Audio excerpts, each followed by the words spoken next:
Next on Currents News, Archbishop Nelson Perez is the new leader of the Philadelphia Archdiocese. His installation today is making history. Mike Bloomberg is making it to the debate stage in Nevada. He'll face his rivals face to face for the first time tomorrow night. The Krabby Shack, it's a beloved Brooklyn restaurant, but what many don't know is the powerful story and women behind it. I'm Emily Drewby, and that's ahead. Plus, Americans are telling their stories after the coronavirus turned vacations into nightmares. The news starts right now.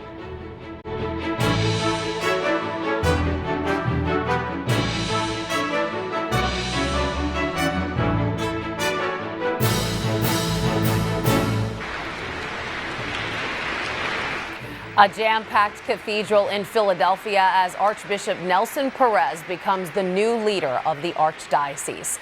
Good evening, I'm Christine Persichetti. Archbishop Perez is the first Latino to head the city's 1.3 million Catholics.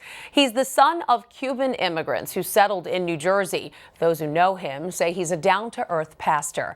Currents News' Tim Harfman reports on today's historic event.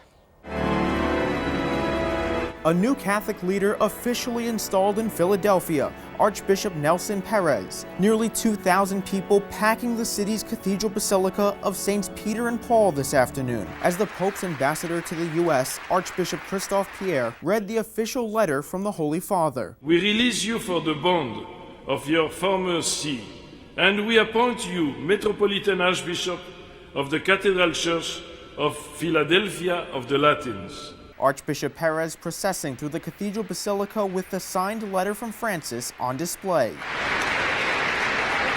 The cleric is the son of Cuban immigrants and was ordained a priest of Philadelphia. He succeeds retiring Archbishop Charles Chaput.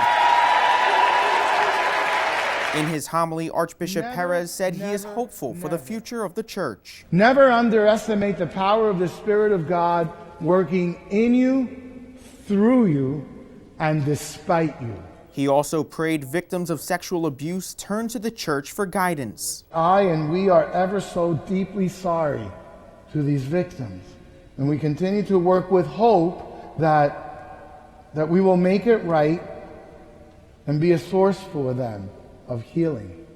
Archbishop Perez is a former auxiliary bishop of Rockville Center and in 2017 was assigned to the Cleveland Diocese. Now he heads Philadelphia's 1.3 million Catholics. Tim Harfman, Currents News. We're getting word tonight from the Vatican about a high-level summit between the Church and China. Archbishop Paul Gallagher and Wang Yi met in Germany on Friday. The foreign ministers took on the deal that covers the appointment of Catholic bishops in China. The Chinese also thanked the Vatican for sending 700,000 face masks to help eradicate the coronavirus on the mainland. In our country, Catholic leaders are uniting tonight in the battle against the virus crisis. America's bishops, Catholic Relief Services, and the Catholic Health Association are standing together with victims and their families.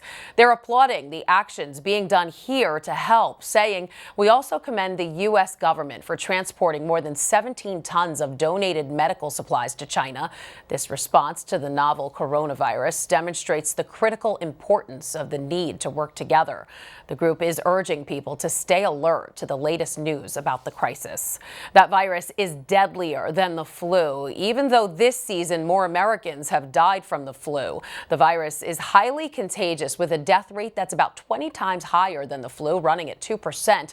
But Dr. Anthony Fauci, who heads up the National Institute of Infectious Disease, believes people with mild cases of the coronavirus are not being counted.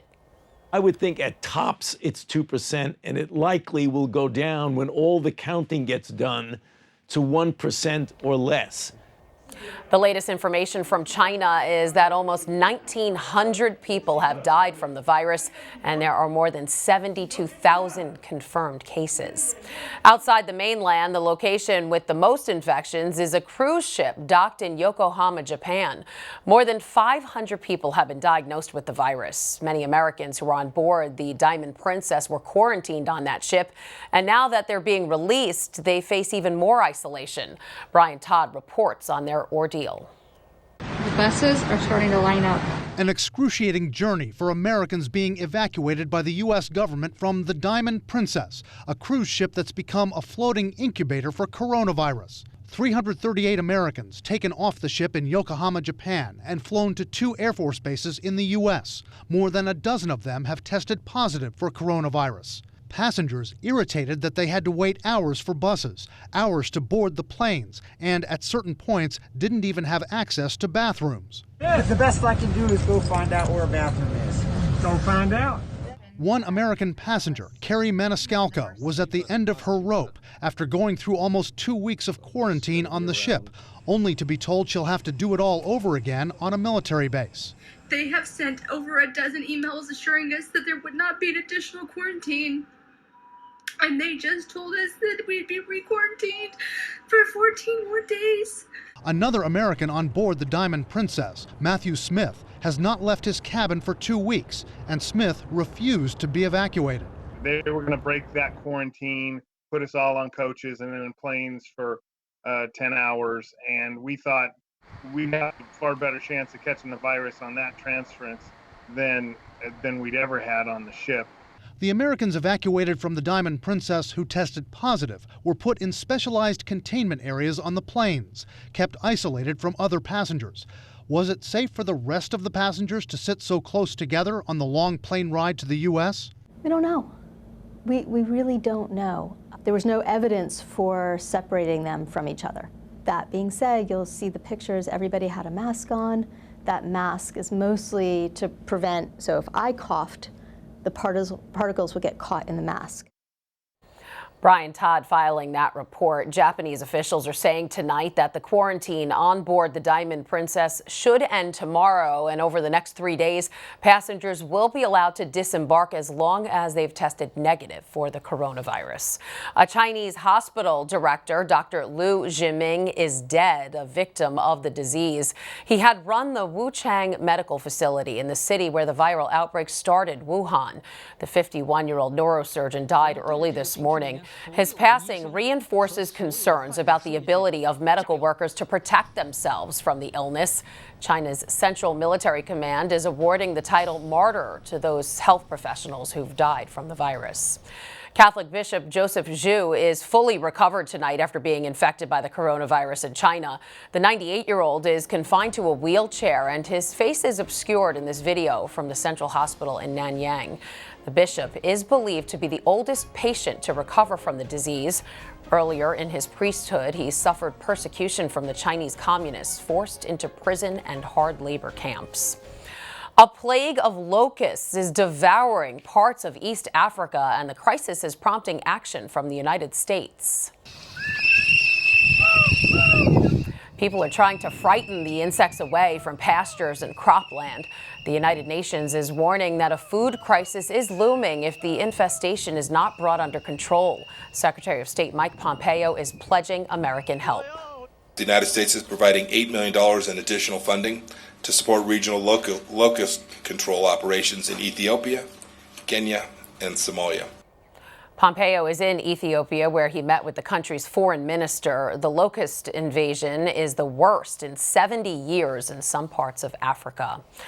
A large number of undocumented immigrants who tried to enter the United States illegally are free tonight inside the country. ICE and Border Patrol agents released 375,000 migrants who came to America with a family member. They were given notices requiring them to come to a hearing. Altogether, about 500,000 people were caught at the border. The number of families trying to cross over has declined since last year. The Boy Scouts of America filed for bankruptcy protection this morning. The organization says it will stay in business, but had to take the action because of hundreds of sexual abuse allegations against the group. Darryl Forges has more on what it all means. Boy Scouts of America back in the spotlight. The organization filed for bankruptcy Tuesday in Delaware. In the filing, Boy Scouts of America reported between $1 billion to $10 billion in assets and an estimated $500 million to $1 billion in liabilities. This all comes as BSA faces hundreds of sexual abuse lawsuits involving thousands of alleged abuse victims. The 110-year-old organization responded saying they care deeply about all victims of child abuse and sincerely apologized to anyone who was harmed during their time in scouting, adding they were outraged that there have been times when individuals took advantage of our program to abuse innocent children. In an open letter to victims, the Boy Scouts of America says the organization entered bankruptcy in order to compensate victims. The tragedy is catastrophic. This also means victims will not have their day in court and instead will have to go through a bankruptcy court in order to file a claim. We will have to establish some sort of compensation structure that allows for these victims to receive some sort of justice. As for victims that have not come forward against Boy Scouts of America, time is limited. The letter from BSA goes on to say, quote, "I encourage you and all victims to come forward and file claims so you can receive compensation from this trust. We will provide clear notices about how to do so." Daryl Forges, Currents News. President Trump is clearing the criminal records of several high-profile people. This afternoon, before heading off to California, Trump said he's pardoning former NYPD Commissioner Bernie Kerik. I just pardoned Bernie Kerik, a man who's had many recommendations from a lot of good people. Kerik was convicted of tax fraud and lying to the government. He led the NYPD during the 9/11 attacks. Trump is also commuting the prison sentence of former Illinois Governor Rod Blagojevich. He's served 8 years for essentially trying to sell Barack Obama's vacant Senate seat. Also pardoned Michael Milken, an investment banker known as the Junk Bond King, and Eddie DiPartolo, the former owner of the San Francisco 49ers.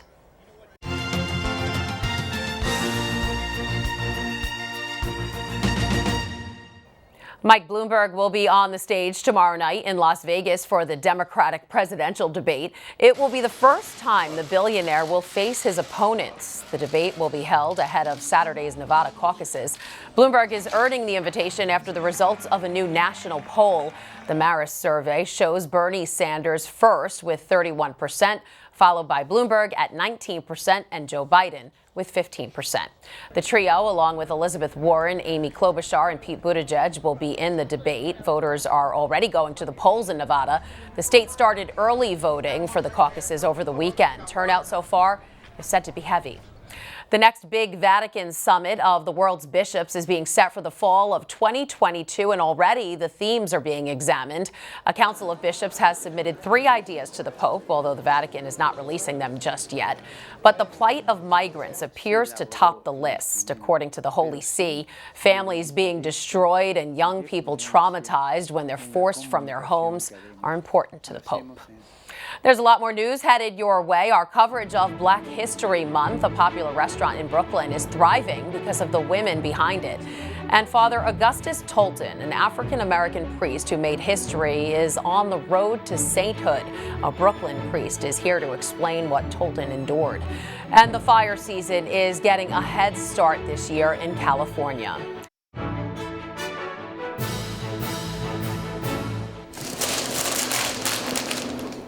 Brooklyn's Krabby Shack is thriving thanks to women who believed. They're the owners of the eatery, and for Black History Month, we're spotlighting contributions that are making a difference in many of our communities. Currents News' Emily Druby reports from Crown Heights on how the women persevered. Almost 6 years ago, Fifi Bell Clanton and Gwen Woods took a huge leap of faith. We quit our jobs, and 6 months later, we opened up the Krabby Shack. They didn't have a background in the restaurant business, but they did everything possible to claw their way to success. After everyone left, we are mopping the floor, scrubbing the dishes, doing the toilets, and we were whipped. I mean, it was exhausting. It was a big risk. About 60% of all restaurants fail within the first year, but Fifi and Gwen persevered. You can't give up. There's going to be times when you just want to throw in the towel, but you just can't. Business is booming, with customers traveling from all over, ready to put on their gloves and dig into the delicious crab recipes like Malika Nzinga from Harlem. It's Black History Month. I'm always supporting Black businesses, and I had the weekend off, so I figured let's shoot out to Brooklyn, come out to the Krabby Shack. The Krabby Shack was part of New York's Black Restaurant Week, held during Black History Month. Black restaurants are closing more than they are opening, and We're in, Crown Heights, gentrifying neighborhood. A lot of the traditionally Panamanian restaurants that were here, Black-owned restaurants, are gone. And we wanted to make a statement saying, we're here. This statement seems to be working. So while their food might be fishy, their future in the restaurant industry isn't. In Crown Heights, Emily Druby, Currents News. Now continuing our coverage of Black History Month, the first African American to be ordained a priest is on the road to sainthood. Here to talk more about the life of Father Augustus Tolton and what made him venerable is Father Alonzo Cox, coordinator of the Brooklyn Diocese Vicariate for Black Catholic Concerns. Thanks for joining us, Father Cox. Thank you. Father Tolton had a very amazing early life. He was born into slavery and he escaped during the Civil War. Tell me, what brought him to the priesthood? Yeah, he had a calling from God. He is recalled by by prayer. He felt as if God was calling him to something deeper, to something more, so he could be at service to him and to the church. And he entered the seminary. And what I find fascinating is that because of the color of his skin, because he was Black, a lot of seminaries wouldn't want to take him. They didn't want to accept him. So finally, through the intercession of the Holy Spirit and a very good priest friend of his who kept encouraging him, he entered a seminary in Rome and was ordained a priest in Rome and was sent back to Illinois to serve as a parish priest there. Yeah, and it's funny that you mentioned that because we were thinking when it was hard for him to become a priest, but when he came home from Rome, thousands greeted him. How did his ministry affect Catholics then and now? He was an example, not just because he was Black, but because he was an example of holiness. Augustus Tolton, good Father Gus, as they would call him, was a man that was just holy and devout. He really brought so many people closer to Christ. And he really encouraged the Black community to really take on the responsibility of being faithful and holy witnesses and to not become, dissuaded by bigotry or racism. Right, and we mentioned earlier that he's on the path to sainthood. Yes. He was made venerable last year. If his cause can find 2 miracles through his intercession, he could become a saint. Absolutely. So why is this important? He's not the first Black to become a saint. He's the first Black priest ordained for the church in the United States to become a saint. Okay. So it would be really just phenomenal to see this person who overcame racism and bigotry, and to see him rise to the company of the saints is really a beautiful thing. I keep his picture on my desk, and so I have a holy card that I look at every day, and I pray that the Lord will continue to make me a holy priest, and that the Lord will continue to bring all of God's people closer to the heart of Jesus. I was going to ask you that. What does Father Tolton mean to you personally? For me personally, he's an example, who really just brought people closer to the heart of Christ.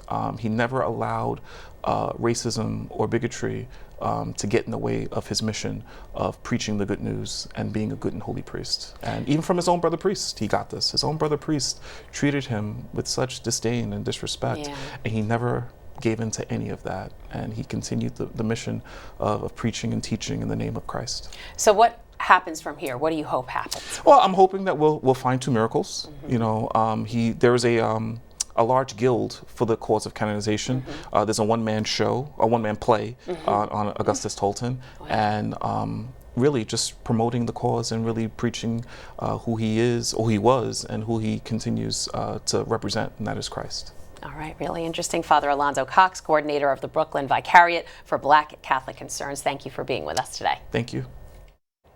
In California, it's shaping up to be another rough year in regard to wildfires. A vegetation fire burned more than 120 acres in Tahoe National Forest yesterday. CAL FIRE says low humidity, windy conditions, and no rain helped it spread. Firefighters were able to get it under control. They say it's already been a busy February. This week, we've had 10 fires for 2.5 acres in the Vallejo Placer counties, and that's the second week of February, pretty rare. Crews cut and cleared vegetation down low before the fire could spread higher and become more difficult to control. No word yet what caused it. Meanwhile, more stormy weather is threatening the already flood-ravaged South. This after historic flooding devastated parts of Mississippi. Entire homes gone in seconds, taken by a massive landslide in Tennessee after relentless storms soaked the South. In neighboring Mississippi, it's a state of emergency.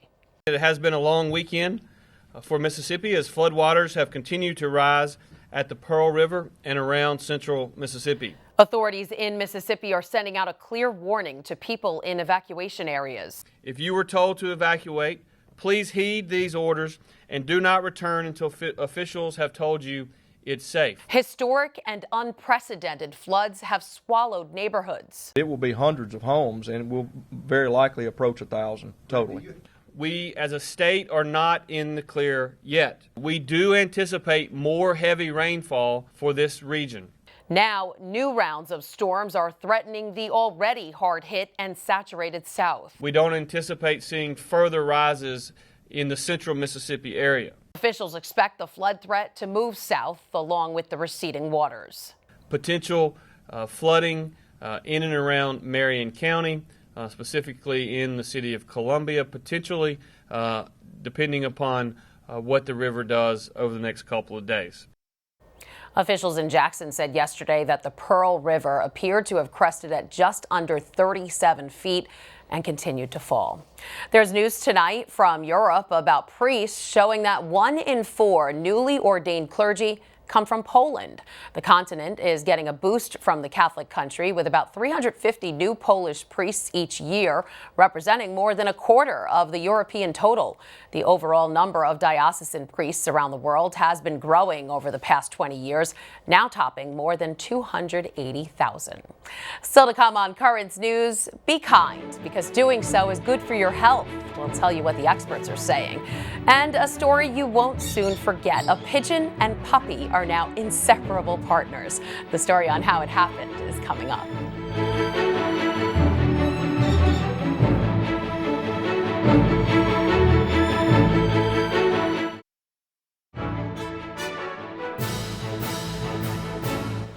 The first Mass in nearly 500 years will be celebrated in a cathedral in Geneva at the end of this month. The Cathedral of St. Pierre was the seat of the bishops there until the Protestant Reformation. The building was then taken over by the Protestant Church, which banned Catholic worship. Now the Protestant community is inviting Switzerland's Catholics to hold Mass for the first time since 1535. The liturgy will happen on Leap Day, February 29th. Some good news for Catholics ahead of the start of Lent next week. Experts say random acts of kindness are good for your health. Research shows volunteering can help reduce stress, pain, and depression. They also suggest it can help us live longer. Experts are also saying donating to others can reduce blood pressure and improve heart health almost as much as a healthy diet and exercise. Wow. And finally tonight, a story that will melt your heart about a friendship that transcends species. Herman, a pigeon who can't fly, is best friends with Lundy, a Chihuahua puppy who can't walk. The two met at the Mia Foundation in Rochester, New York, a rescue organization that rehabilitates animals with physical deformities. When they met, they immediately started cuddling and have been inseparable ever since. Too cute. That is Currents News. I'm Christine Persichetti. Thank you for joining us because we are putting your faith in the news. Hope to see you again next time.